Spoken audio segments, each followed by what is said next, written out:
How did teaching come into your life? कि I'm not a teacher by chance, I'm a teacher by choice. आप Gen Z के बारे में क्या सोचती हैं कि उनका लिंगो ही बहुत अलग है? I interact with my daughters. कोई एक जर्नी बताइए किसी स्टूडेंट की। उनकी जो मदर थी ना, she was a domestic help. जी। तो बहुत मुश्किल से ना उन लोग का लाइवलीहुड चलता था। One heart to heart message. पूरी जी जान लगा दीजिए। और जैसे कि मैंने पहले भी आपको बताया कि एक स्टोरी तो सबके पास होनी चाहिए।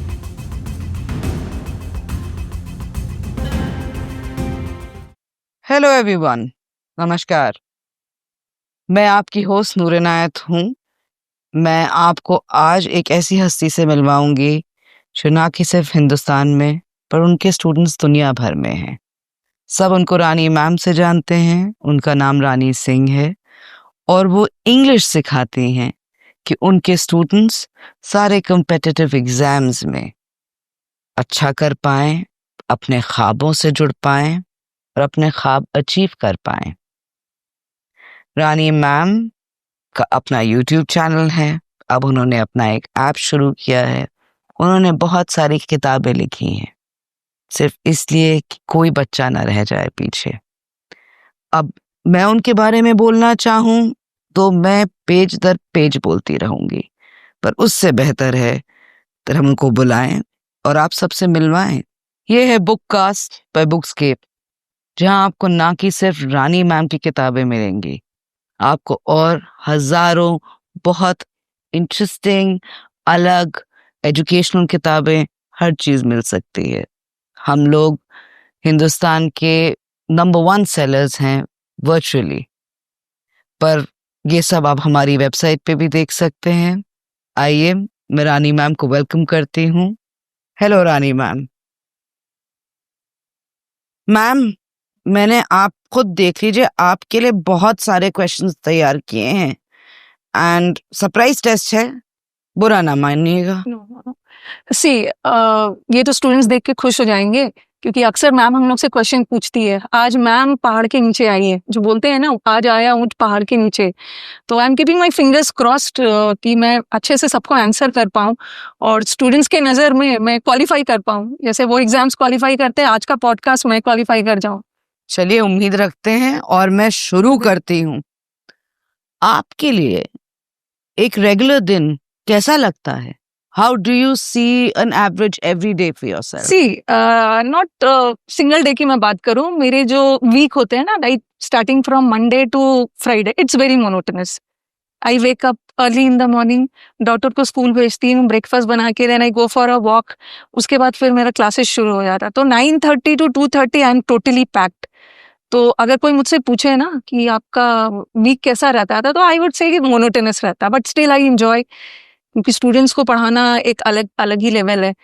I don't have a very, मतलब बहुत बड़ा मेरा सर्कल, सोशल सर्कल नहीं है। मेरे फ्रेंड्स मेरे स्टूडेंट्स ही है। ओके, तो I enjoy in the company of my students. और 2:30 तक मैं पैक रहती हूँ। उसके बाद फिर लंच एंड ऑल करके फिर कंटेंट पे काम होता है। एंड शाम को I spend time with my family, specially my daughters. उसके साथ मैं टाइम स्पेंड करती हूँ ना, so that I should also get to know ना कि ये जेंजीज के बीच में हो क्या रहा है। तो जब मैं उन लोगों से बात करती हूँ ना, आई गेट टू नो कि अरे दुनिया में ये सब भी हो रहा है, तो मुझे भी कनेक्ट होना चाहिए। I don't want to be a misfit in this world. तो मुझे नो डाउट उनसे भी कनेक्टेड रहने के लिए they have a lot of stories, अलग अलग स्टोरीज हैं उनके। तो I really enjoy listening to their stories and all. And apart from them students तो है ही। तो I have a very limited friends, मेरे फ्रेंड सर्कल बहुत लिमिटेड है और मेरे फ्रेंड्स मेरे स्टूडेंट्स ही है। How wonderful. अब मुझे ये बताइए कि जिससे पहले स्टूडेंट्स आपको रानी मैम की तरह जानते थे, आई मीन आई थिंक पूरी दुनिया आपको रानी मैम की तरह जानती है, जिंदगी कैसी थी? How was life and how did teaching come into your life? Generally मैं अपने स्टूडेंट से भी बोलती हूँ कि I am not a teacher by chance, I am a teacher by choice. शुरू से ही ब्लैक बोर्ड्स, पेन्स, डस्टर्स मुझे बहुत फैसिनेट करते थे। स्कूल में भी ना, जब ब्रेक्स होते थे तो मेरा काम होता था बोर्ड पे लिखना। मुझे मजा आता था बोर्ड पे लिखना, रब करना। I love writing. तो मुझे शुरू से ही टीचिंग का बहुत शौक था। ऐसा कुछ नहीं है ना कि मतलब कुछ नहीं किया तो टीचिंग कर लिया, ऐसा नहीं है। बहुत पैशन था पढ़ाने का।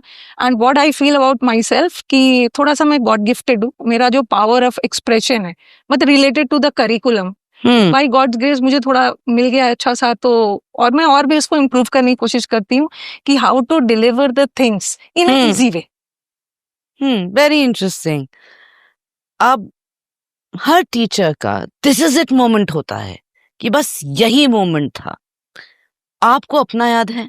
Do you remember yours? See अगर हम मोमेंट्स की बात करें ना, तो apart from my professional moments and all, बहुत सारे ऐसे पर्सनल मोमेंट्स भी है। तो यहाँ पे मैं किसी एक मोमेंट का जिक्र नहीं करूंगी।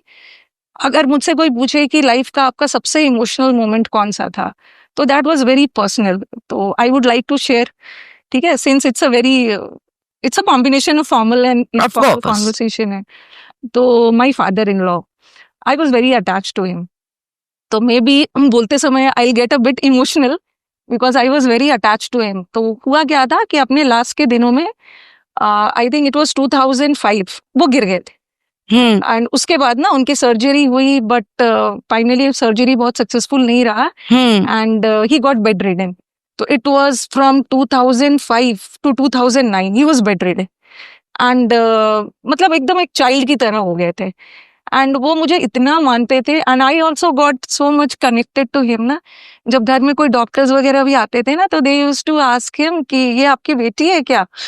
तो फिर मैं उन्हें बोलती हूँ कि अरे बहू भी सेवा करती है। And that was a very emotional moment. फिर ऐसी चीजें चली और सब चीजें ठीक जा रही थी। And emotional thing in the sense क्या था ना, कि उनकी डेथ 29 नवंबर को हुई थी, जी। एंड 28 नॉट मिडनाइट, 28 एक दिन पहले रात को 11 बजे he called me and he told me कि बैठो यहाँ पे। And I sat and he showered me with blessings. उन्होंने मुझे इतनी ब्लेसिंग्स दी, तो आई वाज आल्सो बिट कि मतलब क्या बात है, अचानक से दिन रात को 11-12 बज गया था। आई टोल्ड हिम कि अब मैं जा रही हूँ सोने। तो ही टोल्ड कि नहीं अभी मत जाओ, अभी बैठो। लिटरली उन्होंने इतनी सारी मुझे ब्लेसिंग्स दी, और मुझे लगता है ना शायद वही है कि आज मैं यहाँ पे हूँ, क्योंकि मेहनत तो बहुत लोग करते हैं। I was lucky in the sense ना कि कुछ को मेहनत का जो फल है जल्दी मिल जाता है। नो डाउट मेरे लाइफ में भी बहुत स्ट्रगल्स थे, but I am highly grateful to God कि मुझे अपनी मेहनत का, क्योंकि मेरे से भी ज्यादा लोग मेहनत कर रहे हैं। ऐसी नहीं है कि मैं ही मेहनत कर रही हूँ, मुझसे भी ज्यादा लोग अच्छे पढ़ा रहे हैं, लेकिन मैं लकी इन द सेंस, मैं लकी थी कि मुझे रिजल्ट्स जल्दी मिल गए। एंड नेक्स्ट डे उन्होंने 28 को मुझे इतने सारे ब्लेसिंग्स दिए, और नेक्स्ट डे 29 को डेथ हो गई उनकी। तो मैं आई वॉज मतलब लिटरली आई वॉज शॉक्ड कि मतलब ऐसा क्या था उस दिन। तो that was a very emotional moment. And ये तो बहुत इमोशनल मोमेंट हो गया। And as I told you कि और भी बहुत सारे मोमेंट्स हैं। अगर मुझे मेमोरेबल मोमेंट्स आप पूछोगे तो दैट इज द मीटअप। जो मीटअप्स होते हैं ना हमारे, तो जो हमारे सिलेक्टेड स्टूडेंट्स आते हैं, वो तो एक that is a red letter day of my life. वो काफी मेमोरेबल होते हैं। वहां मुझे क्या देखने को मिलता है ना, मतलब उस मीटअप में बच्चों के चेहरे पे जो खुशी होती है सक्सेस की, तो वो देख के ना मैं अपना सक्सेस को जज करती हूँ। And that is the only day when I feel very powerful. In fact that day ना मैं अपने हस्बैंड को भी ले जाती हूँ मीटअप में, solely to show him how powerful I am. Okay, the students ने मुझे ये पावर दिया है।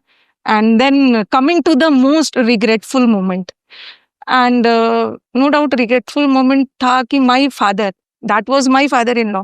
माई फादर इन लॉ उन्होंने संडे को मुझे कॉल किया।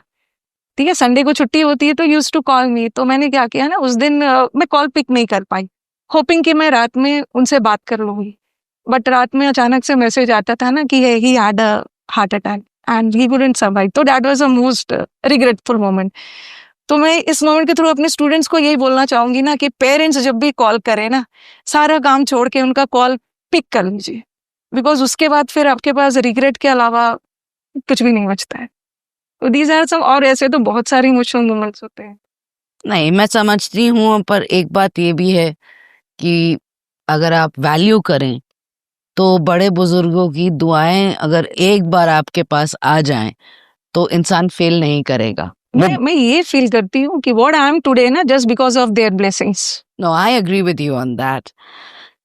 सो out of all the subjects, why English? Was English your first love? Because Hindustan में, as I regularly tell people, हम लोग की 23 से 24 नेशनल लैंग्वेजेस हैं।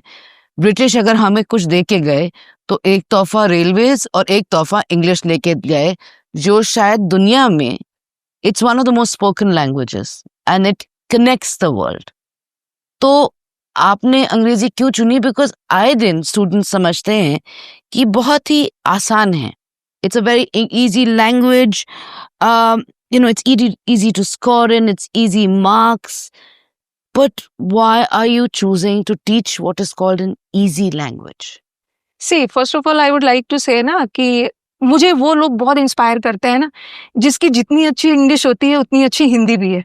Okay, I really get impressed by those people जो जिसका दोनों सब्जेक्ट लैंग्वेज में बहुत अच्छा कमांड हो. और English, see to be very precise ना, ठीक है, I use to love English, मुझे इंग्लिश पसंद था, बट इसके पीछे भी एक स्टोरी है. My father wanted me to become a doctor. Okay, my brother is a doctor, तो my father also wanted me to become a doctor. तो बट मेरे को कहीं अंदर से डॉक्टर का मन नहीं था. इनफैक्ट मैंने अपना 12th भी पीसीबी था, फिजिक्स केमिस्ट्री बायोलॉजी था, तो मैंने दिया मेडिकल के एग्जाम्स वगैरह दिया, but I was not very interested. But father को खुश करने के लिए दे तो दिया था, बट कहीं ना वो टीचिंग वाला जो कीड़ा था ना, that was there in me. Okay, and no doubt of all the subjects English तो फेवरेट था ही. तो मैंने अपना teaching career I started with schools. Okay, basically I belong to Bihar.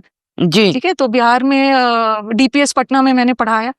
उसके बाद स्कूल में पढ़ा रही थी, तो बीच में जैसे मैंने आपको बताया father in law bedridden हो गए थे, तो I had to leave my job. Then मैंने सोचा माय हस्बैंड, अब मैं थोड़ा सा अपने हस्बैंड के बारे में बता दूं कि he is the motivating factor behind me. Students बोलते हैं ना कि मैम आप इतनी मोटिवेशन, इतनी एनर्जी कहाँ से लाते हो, इतने इनफैक्ट इतने पॉजिटिव कैसे हो जाते हो. तो my husband is the motivating factor. कभी कभी ना ही मेक्स मतलब he has taught me to see dreams. And कभी कभी मुझे अपनी स्ट्रेंथ का रियलाइजेशन नहीं होता है, तो he makes me realise. Okay, तो many times he tells me कि तुम हनुमान जी है. हनुमान जी को भी अपनी स्ट्रेंथ का रियलाइजेशन नहीं था, तुमको जगाना होता है कि यू कैन डू दिस. तो नो डाउट हर कदम पे उन्होंने, इनफैक्ट मेरी शादी का मेरे करियर का जो ग्राफ बढ़ा है ना, दैट इज आफ्टर माई शादी. तो जो लड़कियां बोलती हैं कि मैम शादी के बाद पढ़ाई रुक जाती है, आई कैन अंडरस्टैंड, सबका अलग अलग इश्यूज होता है. बट आई वुड से कि अगर आपके पास सपोर्टिंग हस्बैंड हो और अगर आपके मन में कुछ करने का है तो आप नो डाउट कर सकते हैं. तो फिर मैंने स्कूल वाला जॉब मुझे छोड़ना पड़ा. देन मैंने घर में ही ना अपना इंस्टीट्यूट खोल लिया. ओके, द गेस्ट रूम, घर का जो गेस्ट रूम था ना, दैट वाज वेरी बिग. तो वहां पे मैंने अपना इंस्टीट्यूट खोल लिया. I started teaching school student. I got a very good response. उसके बाद जितने भी लिटरेचर वाले स्टूडेंट्स थे परसुइंग पीजी वगैरह या ग्रेजुएशन जो इंग्लिश ऑनर्स में कर रहे थे, they also came to me. And अच्छा जा रहा था. टीचिंग तो मेरा पैशन था ही. जितना मैं बच्चों को कमिट करती हूँ ना, मतलब व्हाट शुड आई से, वो पढ़ाई की जो भूख होती है ना कि ज्यादा पढ़ा देना, मतलब मेरी यही कोशिश रहती है ना, इतना मेहनत कर दूं ना कि स्टूडेंट्स को मेरा कम मेहनत करना पड़े. जी. एंड उसके बाद फिर चीजें चलने लगी. फिर धीरे धीरे क्या होता है, मेरी पॉपुलैरिटी बढ़ने लगा. एंड देन हमारे घर के पास ही कोचिंग इंस्टीट्यूट आई. एंड उस कोचिंग इंस्टीट्यूट के थ्रू मेरी एंट्री कोचिंग वर्ल्ड में हुई. Okay, prior to this I was in school and college students. Coaching world में मेरी एंट्री होती है. एंड पटना में मैंने पढ़ाया इंस्टीट्यूट्स में. And then finally I shifted to Delhi. Delhi में I join several institutes, Mukherjee Nagar. Then I started my own institute. And फिर मेरा the best decision of my life was my YouTube channel. Okay, मुझे लगता है ना कि अगर मैंने लाइफ में कुछ अच्छा किया है ना, तो that is my YouTube channel. And you will say कि व्हाई, क्योंकि there are many students who are underprivileged, जो पेड बैचेस को नहीं ले पाते. तो जब यूट्यूब जैसे बोलते हैं बच्चे कि मैम व्हाट इंस्पायर्ड यू कि आप यूट्यूब चैनल खोल, क्योंकि ऑनलाइन वर्ल्ड में मेरी एंट्री मेरे यूट्यूब चैनल के थ्रू ही हुई थी. तो यूट्यूब पे ना the response that I got from my students and the emotional stories, they inspired me the most. आज जब आप और मैं लंच पे बात कर रहे थे, तो एक बहुत हम लोगों ने इंटरेस्टिंग कॉन्वर्सेशन किया, जहां मैं आपको बता रही थी कि जो मेरी बैचलर्स में पोइट्री टीचर थी, मैंने एक दिन उनसे पूछा कि आप मुझे बताइए, अब वही चीज हर साल पढ़ा के थक नहीं हो जाती हैं, बोर नहीं हो जाती हैं? तो उन्होंने मुझे बताया था कैसे वो हर नए बैच के लिए अपने नोट्स फाड़ देती थी और फिर बैठ के अपने नोट्स बनाती थी, क्योंकि हर साल उनका पर्सपेक्टिव बदलता था. अब इसी तरह मैं जानना चाहती हूँ आपका प्रोसेस क्या है. क्योंकि आप ऑनलाइन पढ़ा रही हैं पर आप कह रही it's not a grind for you, कि यू एंजॉय इट। आप हमको क्या वॉक थ्रू कर सकती हैं हर प्रोसेस से, कैसे बिहाइंड द सीन्स कैसे काम आप करती हैं? See, आपने जो क्वेश्चन पूछा ना, ये क्वेश्चन ऐसा नहीं है कि फर्स्ट टाइम मेरे पास आ रहा है। मतलब ये क्वेश्चन मेरे पास 1000 टाइम्स आया है एंड स्टूडेंट्स के तरफ से आया। मैम आप एक ही चीज पढ़ाते हो, आप थकते नहीं हो? तो आई टेल देम ना, once you enjoy your profession ना, तो कोई थकावट नहीं होती है। और मेरे स्टूडेंट्स जो इतने भर भर के सिलेक्शंस देते हैं, जिसके स्टूडेंट्स इतने सिलेक्शंस दे रहे हैं, वो टीचर कैसे थकेगा?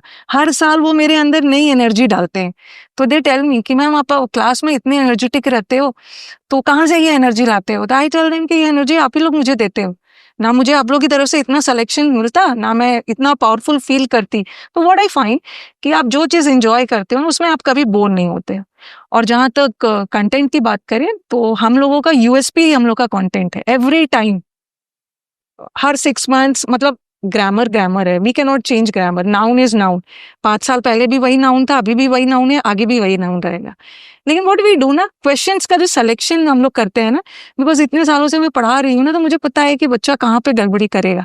तो व्हाट आई डू ना, क्वेश्चंस को मैं ऐसे बनाती, समटाइम्स एग्जाम के क्वेश्चंस भी चेंज कर देती, ऐसे बनाती हूँ ना। एग्जाम्स में वहाँ पे एरर नहीं पूछा है, लेकिन मुझे पता है कि मेरा स्टूडेंट ये सोच के यहाँ पे एरर करेगा, तो मैं वहीं पे एरर डाल देती हूँ और बच्चे ट्रैप में आ भी जाते हैं। देन आई टेल देम, बच्चे बोलते हैं कि मैम अच्छा हुआ कि आप पेपर सेटर नहीं हो, नहीं तो आप तो 1 नंबर भी नहीं लाने देते हैं। तो दैट्स द एक्सपीरियंस। बिल्कुल बिल्कुल, and you're also very passionate about what you do. You're also very passionate about your students.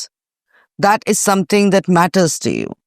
I can see that and hear it in our conversation कि आपके लिए अपने स्टूडेंट्स के लिए अचीव करना जो उनका एम है वो बहुत जरूरी है। माई डॉटर्स एंड ऑल, अगर वो मुझसे डिनर भी मांग रहे हैं ना, आई टेल देम कि 1 घंटा रुक जाओ, पहले मुझे अपना कंटेंट कंप्लीट करने दो।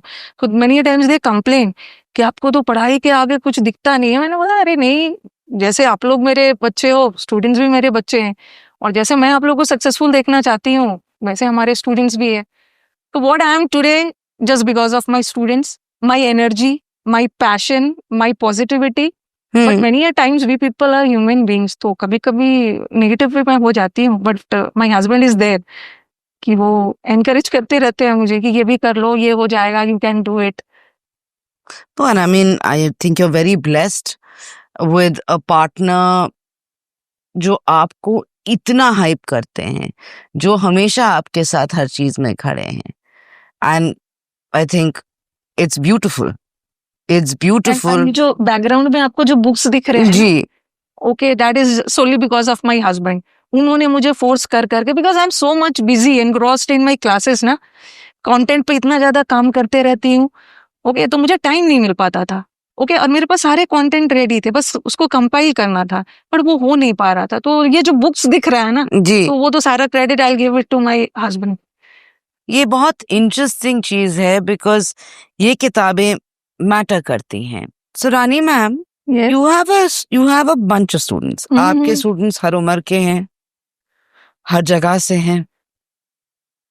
आप जेनजी के बारे में क्या सोचती हैं? बिकॉज कभी कभी जब वो मुझे आके बताते हैं चीजें, मुझे तो आधे लफ्ज ही नहीं समझ आते हैं क्योंकि उनका लिंगो ही बहुत अलग है। ये जो हमारे मॉडर्न जनरेशन के बच्चे हैं, जिसको हम जेनजीज बोलते हैं ना, मतलब what should I say about them, मतलब हमारे जनरेशन में हम लोग बस एक ही काम करते थे, पढ़ना है तो पढ़ना है, ज्यादा से ज्यादा खेल कूद कर लिया। बट हमारे जो जेनजीज है, this people are multi talented, और वो हर मतलब एक बार में बहुत सारे काम कर रहे हैं, एंड हर काम में वो एक्सेल कर रहे हैं। जी, एंड इम्पोर्टेंट चीज एक और है कि बस उनके एनर्जी को सही वे में चैनलाइज करना है, अदरवाइज तो दे आर ऑसम। और हम लोग उन लोग से कनेक्ट रखने के लिए व्हाट वी पीपल डू ना, कि हमें भी उनके बीच में रहना है, so that we don't feel left out. और इसके लिए मैं क्या करती हूँ, after my hectic classes and all ना, I interact with my daughters. तो उनसे मैं बहुत सारे जेनजी लैंग्वेजेस सीखती हूँ। जैसे एक छोटी सी, मम्मा आपको कभी बात करना हुआ ना, कि कोई गॉसिप करना हुआ, तो आप यूज कर सकते हो आई हैव अ टी। तो मुझे सीखने को मिलता है, अरे आई हैव अ टी का मतलब होता है गॉसिप करना। तो अपार्ट फ्रॉम दिस और भी सारे वर्ड्स होते हैं जो हमें अच्छा लगता है, because we also want to be updated with them. तो नो डाउट जेनजीज को तो I give a big salute, they are. अब मैं आपको अपनी टी स्टोरी सुनाऊं। मेरे बहुत से जेनजी कॉलीग्स हैं, एक दिन मुझे आके कह रहे हैं, Noor we want to spill the tea. मेरा दिमाग चल रहा है कि तुम कंप्यूटर के पास चाय क्यों गिराओगे। अच्छा। मैं उनकी शक्ल देख रही हूँ कि भाई you want to spill the tea, मेरा दिमाग कह रहा है कि तुम कंप्यूटर के पास ऑफिस की डेस्क में चाय क्यों। तो I looked at them and they said मतलब गॉसिप देनी है आपको, हमें तो सिंपली बोल दो गॉसिप देनी है। But I get it. I mean, I think So they they want to develop a new lingo. they want to sound a bit different. And I And it's a understand good that. thing also, na? It's the evolution of language. Because as someone I know who's a linguist says, that languages are living, breathing things. They evolve with time. Time. And every generation makes it evolve with time. I mean, अगर हम लोग देखें तो हर साल the Oxford English Dictionary adds new words. New words. Which are regular usage. So I understand that completely. You know, I know that you work a lot with students. There are a lot of students you work with. And it's a very, very silent battle that these aspirants especially have with what they're looking to do. And of course, competitive exams are very, very difficult to Yes. crack. बहुत उनको मुश्किल होती है कि वो कैसे IAS, IFS और इतने बैंकिंग वगैरह के जो अलग अलग नौकरियां होती हैं जो उनकी जिंदगी बना सकती हैं, उसको क्रैक कैसे करें। मैं जानना चाहती हूँ कि आप क्या पेप टॉक उनको हमेशा देती हैं जब वो फील करते हैं कि वो किसी जगह स्टक हो गए हैं, फंस गए हैं। बिकॉज वो भी एक ह्यूमन चीज है कि आप मुश्किल में या परेशानी में आप स्टक फील करते हैं, तो वो क्या है जो आप उनसे बात करते हैं। सी व्हाट आई फील ना कि जब एक बच्चा प्रिपरेशन करना शुरू करता है ना, तो वो सिर्फ बच्चे का प्रिपरेशन नहीं है, उस प्रिपरेशन में उसके पेरेंट्स भी शामिल होते हैं। मतलब वो जर्नी पेरेंट्स की भी है। बच्चे आके बताते हैं मैम आपके क्लासेस को हमारे पेरेंट्स भी देखते हैं, तो ये बहुत अच्छा लगता है। तो हर किसी के लाइफ में अप्स एंड डाउन्स होता है, और ये जो स्टूडेंट्स वाला जो प्रिपरेशन फेज है, तो इट्स नॉट हमेशा कभी क्या होता है बच्चे मॉक्स देते हैं, मॉक्स में कम नंबर आ गया, डिमोटिवेटेड हो गया, फिर मॉक दे दिया। तो मैं अपने स्टूडेंट्स को यही बोलती हूँ, देखो struggles what I personally feel कि हमारे पास एक स्टोरी होनी चाहिए अपने बच्चों को बताने के लिए। तो आई टेल माई स्टूडेंट्स की स्ट्रगल से परेशान नहीं होना है। वो स्ट्रगल आपके लिए एक स्टोरी क्रिएट कर रहा है। कल को आपको जॉब मिलेगी, शादी होगी, बच्चे होंगे, तो कुछ तो स्टोरी चाहिए ना सुनाने के लिए। जी तो ये स्टोरी एक इंटरेस्टिंग स्टोरी होनी चाहिए, नहीं तो नो मोर और लेस आपका लाइफ थोड़ा रोलर कोस्टर तो सबका होता है। ऐसा नहीं है कि जैसे मुझे भी ठीक है, बच्चों को लगता है मैम का काम है पढ़ाना, बट बिहाइंड द कैमरा बहुत सारी चीजें होती है। और आई बीइंग सिंस मैं सिर्फ टीचर ही नहीं हूँ, I am a mother as well, author भी हूँ, मदर भी हूँ, तो जो मदर वाली भी ड्यूटीज है बहुत सारे, बट उसी में ना you have to enjoy life में। ऐसे मोमेंट्स आते हैं जहाँ पे बच्चों को थोड़ा सा डिमोटिवेशन फील होता है। तो मैं अपने स्टूडेंट्स के पेरेंट्स से भी यही रिक्वेस्ट करूंगी, जो लोग इस पॉडकास्ट को देखेंगे, कि बच्चों का साथ दीजिए। ठीक है, अगर पेरेंट्स का साथ रहा है ना तो बच्चों का डू वंडर्स। तो पेरेंट्स का सपोर्ट तो बच्चों के लिए बहुत जरूरी है। और स्टूडेंट्स के लिए बस एक ही चीज है कि लाइफ में एक बार तो मेहनत करनी होगी ना, तो यही टाइम है आपका मेहनत करने का। 18 से 25 साल के बीच में यू आर यंग ब्लड, आपके पास पूरी एनर्जी है, एक बार लाइफ में मेहनत करना है, तो बस यही टाइम में क्यों ना मेहनत कर ले, ताकि आगे की लाइफ सेट रहे। No, it's a wonderful thought that you have and जो सही बात है कि एक तो बच्चों के लिए सीखना बहुत जरूरी है कि आगे भी जिंदगी में प्रॉब्लम्स आएंगी, आपकी जब जिंदगी सक्सेसफुल भी होगी, आपको वो मोमेंट्स ऑफ मुश्किल याद रखना जरूरी है। बिकॉज वही आपको एक सॉर्ट ऑफ रीअश्योरेंस देता है कि if I could break through that cycle, मैं आगे भी बढ़ सकता हूँ या बढ़ सकती हूँ। और ये थॉट कि माँ बाप का सपोर्ट शायद दुनिया में सबसे इम्पोर्टेंट है, बिकॉज वो एक्सेप्टेंस माँ बाप से कि ठीक है वक्त लग रहा है पर मेरा बच्चा वहां पहुंच सकता है। पेरेंट्स को अपने बच्चों पे ट्रस्ट करना है। वही तो, कोई एक जर्नी बताइए किसी स्टूडेंट की जो आपके साथ हमेशा रहती है। सी जब बच्चे सेलेक्टेड होते हैं ना, तो first of all we do a Zoom meeting. जी ओके, बच्चों से बात करते हैं, उसके बाद फिर हम लोग का मीटअप प्लान होता है। तो व्हेन दे जूम मीटिंग में भी जर्नीज है उनके, बच्चे जब सामने आते हैं तो वो स्टोरी सुनाते हैं ना, तो लगता है कि भाई मेरी स्ट्रगल तो कम है, ठीक है, हमें लग रहा है कि हम पढ़ा रहे हैं, वो पढ़ रहे हैं, लेकिन इसके पीछे की बहुत बड़ी बड़ी स्ट्रगल्स है। मैं एक बच्चे के बारे में बताऊंगी। देयर वाज वन स्टूडेंट, उनकी जो मदर थी ना, she was a domestic help. जी तो बहुत मुश्किल से ना उन लोग का लाइवलीहुड चलता था। तो he used to tell me कि मैम जैसे भी करके पैसे आ जाते हैं खाने पीने के लिए। और उसने ना बैक कैमरा करके मुझे अपना पढ़ने वाला जगह दिखाया। तो there was a swing machine, सिलाई मशीन था, उसके ऊपर उसने पूरा अपना सेटअप तैयार किया था। ओके, फोन रखा हुआ था, ठीक है, और फोन में वो मेरी क्लासेस देखता था। तो उसने मुझे दिखाया कि मैम मैं ऐसे क्लासेस करता हूँ। एंड एक चीज मुझे मतलब बहुत मैं इमोशनल हो गई ना, he was a victim of depression. जी तो क्लास में भी उसने मुझे एक दो बार बोला कि मैम मुझे डिप्रेशन हो गया। तो मैंने इसको लाइटली लिया। मुझे लगा कि ऐसे ही मजाक वगैरह कर रहा होगा, लेकिन ही मतलब बाद में he showed me the pills. जी तो मैं उस डिप्रेशन के थ्रू गुजर के उस सेटअप में बच्चे ने एग्जाम निकाला। तो फिर मैंने देखा कि this is the beauty of digital India. मतलब जहाँ बच्चे दूर दराज के एरियाज में भी जो ऑफलाइन नहीं आके कर पा रहे हैं, उन तक एजुकेशन पहुंच गया है। बच्चे अपना मनपसंद टीचर से पढ़ के मनपसंद जॉब ले रहे हैं। एंड उसके बाद उस बच्चे ने ना जीएसटी इंस्पेक्टर का जॉब निकाला। तो मुझे बहुत अच्छा लगा। एंड वो बच्चा मुझे बोलता था कि मैम आपको नहीं पता है कि आपने हमारे लिए क्या किया। देन मुझे तब फील होता था ना कि मतलब बच्चों की क्या स्ट्रगल है, और ये सब आपको एनर्जी देती है कि जब बच्चा इतना स्ट्रगल करके ना बिहाइंड द कैमरा पढ़ रहा है, तो आपको चीजों को और भी बेस्ट डिलीवर करना है। तो दैट्स और भी बहुत सारे स्टोरीज है। No, I think this is a मुझे wonderful story. I mean, the fact is that in our constitution, हमारे संविधान में आइडियली पढ़ने का हक सबको है, हर बच्चे को है। एंड जो एक चीज मोबाइल पेनिट्रेशन ने हिंदुस्तान में की है, जब आप 3G देखिए, 4G देखिए, 5G देखिए, उसने उनको चांस दिया है, और यूट्यूब फ्री होने पे एक चांस दिया है कि उनको वो अपॉर्चुनिटीज मिल सके। एंड यूट्यूब ना, it's not only India, we have students all over the world. Many students जो अब्रॉड में भी है, they have a free access to YouTube and they are excelling, exams crack कर रहे हैं, दे सेंड द मैसेजेस। तो it feels very good कि now मतलब ऑनलाइन के वजह से education is not a barrier. And I think that means a lot. बहुत बड़ी चीज है कि आप ये अचीव कर पा रही हैं, बिकॉज ये बहुत जरूरी है। जब तक हमारी अगली पीढ़ियां नहीं पढ़ पाएंगी, उनको वो अपॉर्चुनिटीज नहीं मिल पाएंगी, तो ये दुनिया कैसे आगे बढ़ेगी? सिर्फ हमारा देश नहीं, ये दुनिया कैसे आगे बढ़ पाएगी? इकोनॉमिक प्रॉस्पेरिटी कैसे आएगी? तो kudos to you. I think it is incredible what you're doing. And I wish हमारे जमाने में भी ये ऑनलाइन होता तो शायद हम सब कहीं ज्यादा और कुछ अचीव कर पाते। और हम स्कूलों में पढ़े हैं, प्रिविलेज है कि हम अच्छे स्कूलों में पढ़े हैं, अच्छी टीचर्स के हाथ में पकड़े हैं, पर शायद अगर हमारे जमाने में यूट्यूब वगैरह होता तो हम और एक्सेल कर पाते।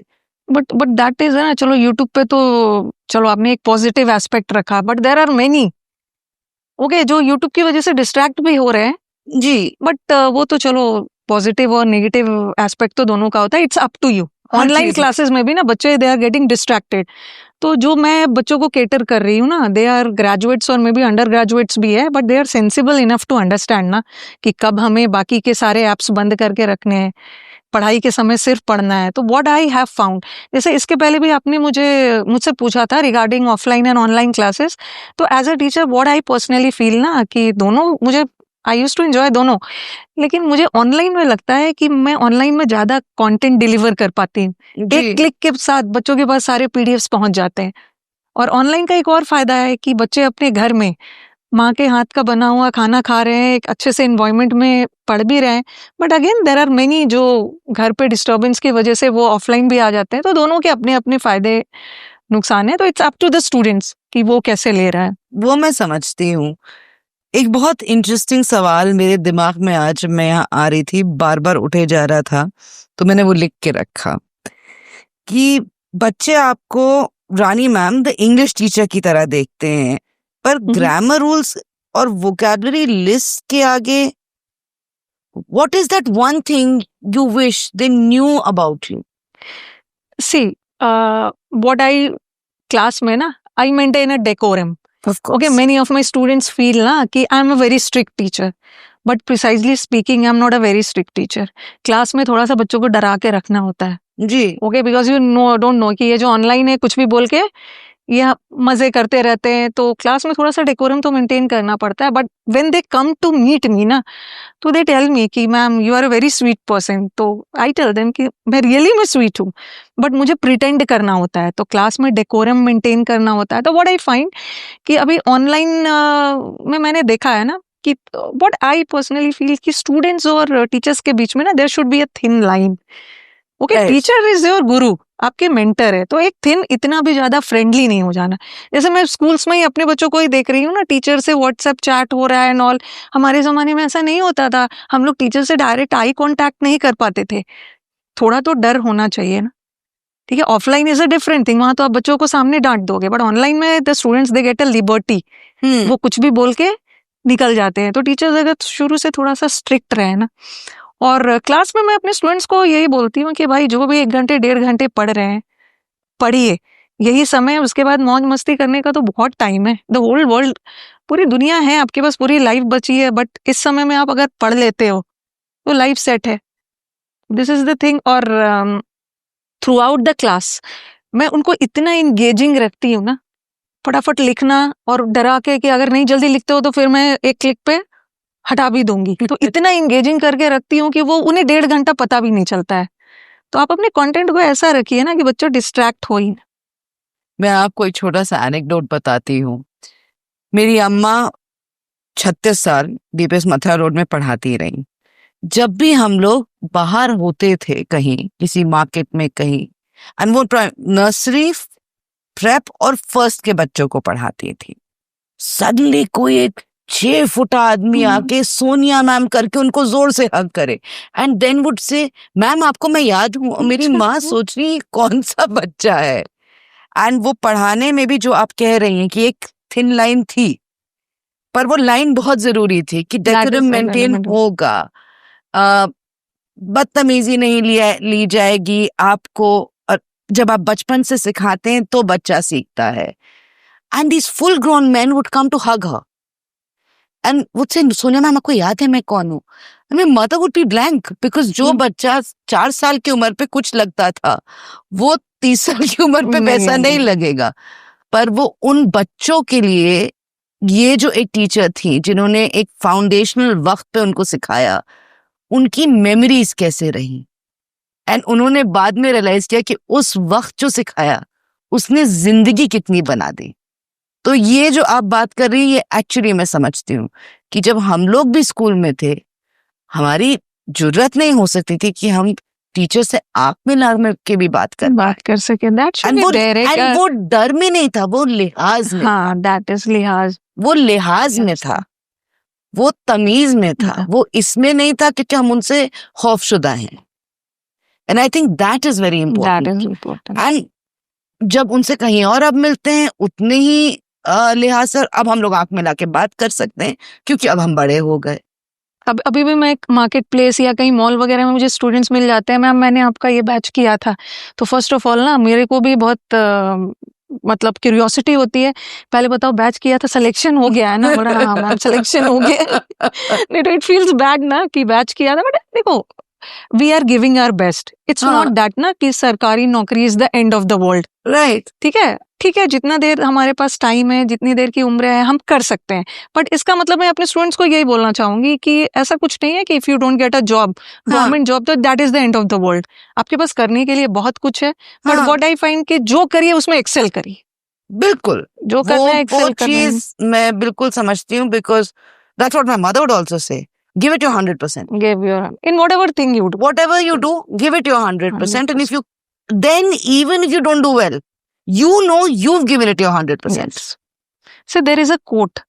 ठीक है, I would like to, मतलब मुझे ये quote बड़ा inspire करता है कि the extent, the degree to which a person grows, okay, is directly proportional to the amount of reality he accepts about himself. तो आप थोड़ा सा आप क्या कर सकते हो, पहले आप देखो कि आप क्या कर सकते हो, रियलिटी एक्सेप्ट करो। ऐसा नहीं है ना कि मेरे पोटेंशियल के अंदर नहीं है, लेकिन मैं उसके आप अपना इंटरेस्ट एरिया देखिए, जिस चीज में आप इंटरेस्टेड हो और आप परस्यू करिए, आप सक्सेसफुल होगे, क्यों नहीं होगे। मेन आपका इंटरेस्ट है, इंटरेस्ट अकम्पनीड बाय आपका डेडिकेशन, हार्ड वर्क, तो ये तो जहाँ रहेगा आप एक्सेल करोगे। आई मीन आपसे बात करके मैं बिल्कुल समझती हूँ कि आपके स्टूडेंट्स क्यों आप इतना आपको मानते हैं। एंड वन मोर थिंग, मेरी लाइफ का फंडा है ना कि जो ग्रोथ होनी चाहिए था ना, इट्स नॉट एकदम ड्रास्टिक, धीरे धीरे लाइफ में ग्रो करना है, बिकॉज दैट इज सस्टेनेबल। मैं अपने स्टूडेंट्स को भी बोलती हूँ ना कि आपने मेरी जर्नी भी यूट्यूब की देखी होगी। आई स्टार्टेड फ्रॉम ना व्हाइट बोर्ड में कभी मुखर्जी नगर में लाइट चली जाती थी जी। Okay, I used to sweat. Okay, मेरी टीम बोलती थी ना कि मैम नहीं मत लीजिए क्लास, लेकिन फिर मुझे लगता है ना आज स्टूडेंट्स मेरे वीडियो का वेट कर रहे होंगे, तो मैं स्वेट करके बोर्ड रब कर करके और लिखती थी। एंड धीरे धीरे मैंने स्टूडेंट्स को बोला कि जब को आपको मुझे देखना है ना, मेरी स्ट्रगल, मेरी यूट्यूब जर्नी देखो। आई started with a white board, उसके बाद धीरे धीरे अब मैं डिजिटल बोर्ड पे आ गई जी। तो चीजें आसान हो गई। तो आप जितना ज्यादा अपने आप को घिसोगे ना, वो नो डाउट बहुत सारी चीज बीच में आपको सीखने को मिलती है, बट ये रहना कि अपने आप से ऑनेस्ट रहना है, ठीक है, डेडिकेशन के साथ काम करना है। Honesty is the most important thing. I agree entirely. अब रानी मैम, मुझे तो खबर आई है अपने सीक्रेट खुफियादार लोगों से कि आप काफी कुछ कर रही हैं related to English with Rani ma'am. अब ये जो सारे एक्साइटिंग प्लान्स और आपके ख्वाब हैं that you've been working towards, थोड़ा हमारे ऑडियंसेस को भी बताइए। ओके, हम लोग का यूसी लाइव ऐप है जहाँ पे मेरे सारे पेड कोर्सेज चलते हैं, ठीक है। तो यूसी लाइव ऐप पे तो कोर्सेज चल ही रहे हैं, तो व्हाट वी हैव प्लान ना कि अपने आप को थोड़ा सा और एक्सपैंड करना है। तो इस एक्सपेंशन के लिए we are coming with a team, जहाँ पे अंडर वन रूफ आपको सारे टीचर्स मिल जाएंगे, मैथ्स के मिल जाएंगे, जीएस मिल जाएंगे, रीजनिंग के मिल जाएंगे। तो मेरे पूरा टीम के साथ मैं सोच रही हूँ अपनी चीज़ों को फिर से एक्सपैंड करती हूँ। Okay, and apart from that बहुत सारे बुक्स भी पाइपलाइन में है। मुझे लगा कि पढ़ा तो मैंने बहुत दिया, अब थोड़ा बुक्स पे काम करना चाहिए। तो 2 साल पहले समंदर मंथन और वोकैबुलरी का बाइलिंगुअल वर्जन आया था, बट अभी बहुत सारे स्टूडेंट्स का डिमांड आया था, specially the students from south, Bengal से, या जो स्टूडेंट्स इंग्लिश में ज़्यादा कंफर्टेबल है। तो अभी रिसेंटली एक और बुक लॉन्च हुआ है, that is in the name of vocabulary, समंदर मंथन of vocabulary, but that is English version. तो अब स्टूडेंट्स के कंफर्ट पे है, जो बाइलिंगुअल चाहते हैं वो बाइलिंगुअल ले सकते हैं, जो इंग्लिश वर्जन चाहते हैं। एंड मेरी जो ड्रीम बुक है ना, 2 ड्रीम बुक है मेरी जी। एक तो ग्रामर की जी। उस बुक को मैं ऐसा लिखना चाहती हूँ ना कि स्टूडेंट्स को मेरी जरूरत ना पड़े, मतलब ऐसा लगे कि मैम बुक के अंदर घुस के पढ़ा रही है। How lovely. ओके, एंड उसके बाद एक और बुक है, दैट इज हमारे स्टूडेंट्स को सबसे ज्यादा प्रॉब्लम होता है cloze test. Okay, that is comprehension part है। जी। तो वो भी मेरा एक ड्रीम बुक है। बुक को ऐसे लिखी जाए ना कि टीचर की जरूरत ना पड़े उन्हें, बुक पढ़ के लग जाए ना कि ये तो मैम की ही बुक है। तो I have a lot to work on my books जी। कि अपने आप को एज एन ऑथर अब मुझे एक्सपैंड करना। नो डाउट टीचिंग तो मरते दम तक चलते ही रहेगा। Thank you for that. I mean I think that makes a world of difference. बहुत ही जरूरी है कीपिंग इन माइंड कि आपके स्टूडेंट्स पूरे हिंदुस्तान से आ रहे हैं और हर कोई की अपनी जुबान अपनी अपनी है। जरूरी नहीं है कि वो हिंदी से अंग्रेजी में ट्रांसलेट कर पाए। तो आई थिंक ये बहुत आपने बहुत आगे सोचा है, आपने बहुत सोचा है इस तरह से कि आपने स्टूडेंट्स के लिए क्या कर सकते हैं। कुछ एक्स्ट्रा उनको डिक्शनरी लेके ना बैठना पड़े। जी। See ultimately at the end of the day ना we have to make them understandable. किसी भी लैंग्वेज में पढ़ाओ बट वो समझ जाए और जाके वहाँ एग्जाम क्रैक करके आ जाए। बच्चों का होता है कि मैम क्या इंग्लिश पढ़ना जरूरी है, बट उनको मैं बोलती हूँ ना एग्जाम में आता है वो लैंग्वेज तो पढ़ना तो जरूरी है। एक बार आप एग्जाम क्रैक कर जाओ उसके बाद फिर मत पढ़ना। लेकिन फिर at the end of the day we also see कि अगर आपको इंग्लिश का नॉलेज है तो the whole world is open for you. तो in this world of era of globalisation English का नॉलेज तो जरूरी है। नहीं, वो मैं बिल्कुल मानती हूँ। अब मैं आपसे ये जानना चाहती हूँ कि अगर आप एक चीज just one heart to heart message you want to give to your students to carry it with them, कि वो अपने साथ जिंदगी भर दिल में लेके चलें, बताइए मुझे वो क्या होगा? बस द ओनली थिंग व्हाट मैं जो अपने एक्सपीरियंस से बोलूंगी ना कि there is no substitute to hard work तो करना है। और पूरे जिंदगी हार्ड वर्क करने की जरूरत नहीं पड़ती है। लाइफ का एक फेज है, आपके पास पूरी एनर्जी है, जम के हार्ड वर्क करिए। ओके, क्योंकि आपका मेन उद्देश्य यहाँ पे आप आए हैं एग्जाम क्रैक करने, पूरी जी जान लगा दीजिए। और जैसे कि मैंने पहले भी आपको बताया कि एक स्टोरी तो सबके पास होनी चाहिए, जी, तो जम के एक बार मेहनत कर दीजिए, पर पूरी लाइफ तो फिर एंजॉय करने का ही है। और अपने आप से ऑनेस्ट रहिए। और व्हाट आई फील ना, मेरी स्ट्रेंथ है, दैट इज माई पेशेंस। तो मैं चाहती हूँ कि मेरे स्टूडेंट्स के अंदर भी वो पेशेंस रहे। जिसके पास ये डेडली कॉम्बिनेशन ऑफ पेशेंस और परसिवियरेंस रहा ना, तो दे कैन डू वंडर्स। तो ये तो रहना। और last but not the least, अपने आप से ईमानदार तो रहने ही है। Thank you so much Rani ma'am, thank you जी। सो मच कि आप आज अपने बिजी शेड्यूल से वक्त निकाल के बुककास्ट बाय बुक्सकेप्स पे आई। आपने हम लोग के साथ वक्त निकाला और इतनी कैंडिडली, इतनी ऑनेस्टली हम लोगों से बात की। और मैं इतना कहूंगी कि मुझे लगता है कि जो भी ये बुककास्ट देखेगा वो समझ पाएगा कि कितना जरूरी है ना कि सिर्फ इस जुबान को जानना, पर एक सही मेंटोर ढूंढना। And I wish UC live and your channel all the very best. Thank you. And I hope more and more people realize what you're doing is for their benefit, that there is really no personal gain that you're looking for. I really, really hope that. And hopefully आपने जो questions तैयार किया था, तो शुरू में तो थोड़ा सा मैं डरी हुई थी, पता नहीं किस टाइप इतना क्या रिसर्च करके आए हैं। बट आई थिंक कि क्वेश्चंस का answer now it's up to you. Qualify कर गई मैं इस पॉडकास्ट को। बिल्कुल, आप तो टॉप कर गई, आप तो एस कर गई, ऑल इंडिया टॉपर आप हैं। just like my students. Okay, thank you so Thank you so much, ma'am. Thank you so much for your time. I would also like to thank Bookscape for inviting me for the podcast. और सारे बुक्सकेप पे मेरे सारे books available है। अभी जो recent book है समंदर मंथन ऑफ वोकैब का इंग्लिश वर्जन, ये भी अवेलेबल है। एंड आप जाके बुक्सकेप से ले सकते हैं, which is India's number 1 virtual book store. And until next time, पढ़ते रहिए, लिखते रहिए और ख्वाब देखते रहिए, और हम आपको यहीं मिलेंगे।